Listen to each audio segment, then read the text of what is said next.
I grew up, there's 22 chiropractors in my family. I've actually been to Palmer twice.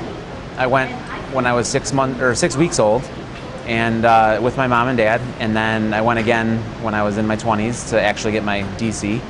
My earliest memories are being in my grandpa's office and my dad's office, my mom's office, talking to patients. We'd go on vacation and we'd run into patients everywhere. I mean, literally everywhere we went. And everybody would be like, oh my gosh, I love you guys so much. Your parents have helped me so much and it's been so amazing. And so I just couldn't actually see myself doing anything else. There really wasn't any other choice. And so since I was a little kid, that's all I wanted to do. I got to middle school and I didn't want to realize I didn't like school at that point, and I didn't want to be a chiropractor anymore. And so I was kind of floating around, and in college had no idea what I was doing, barely making it by. And then I had to write a paper on, you had to argue a point on a paper, and I was literally going to fail this class if I didn't get an A on it. And I wrote it on chiropractic and why it was the best choice for low back pain, I think is what it was.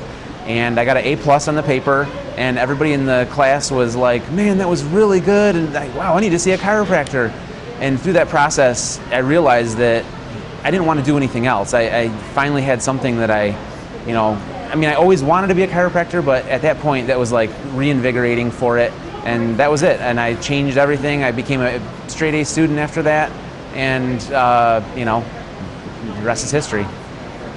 Yeah, it's great. And actually, that was one of the main things that made me want to become a chiropractor. I said I couldn't see myself doing anything else if I couldn't take care of my family the way that my parents did. That was just something I couldn't imagine living life not being able to do. And so now I get to do it, and it's great. I adjust my wife and my daughters and my brothers and sisters and all that, and it's really amazing. I love it. First of all, she was talking by 1.5 full sentences, and was jumping around, doing all kinds of crazy things. When she was 3, we went to a gymnastics open gym, and she did a front handspring over a block at the age of 3, and the coach came running across the gym screaming like, you have to get her into gymnastics, you have to get her into gymnastics. So we got her into gymnastics, and my wife was a national champion gymnast at Alabama, so it comes by it naturally, but we got her into gymnastics, and she loved it, and she didn't want to stop and kept on doing more and more and more until she burned herself out, and then she didn't want to do gymnastics anymore, so she quit. And after that, she started doing CrossFit. We kind of thought quitting gymnastics was just going to be a temporary thing, and so we put her in CrossFit just to kind of keep her in shape.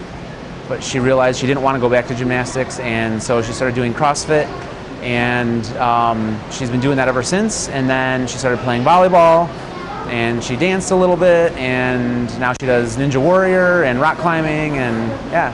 I'm an athlete myself. I play volleyball, and like I said, my wife is a gymnast, and we just see the benefit of it, and it's hard not to with her because she's just so meant to be an athlete.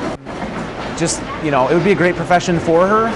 I'm not sure if she wants to be a chiropractor because I think she wants to be something in athletics, but we'll see. We haven't really. It's her decision. I'm supportive of whatever she wants to do, but she may. Well, for me, I just bought a second practice, and so working on getting that rolling and moving forward. And then, hard to say. When I first started in practice, I originally wanted to have 10 practices, and my goal was to change the paradigm for doctors coming out of school, which basically you have to work as a slave for somebody for a few years, or you have to go start on your own and fail most of the time, 90% failure rate. So I wanted to change that and make a different pathway for doctors where they can come out and make good money and not work 80 hours a week doing screenings every weekend or whatever all the stuff is that you have to do normally.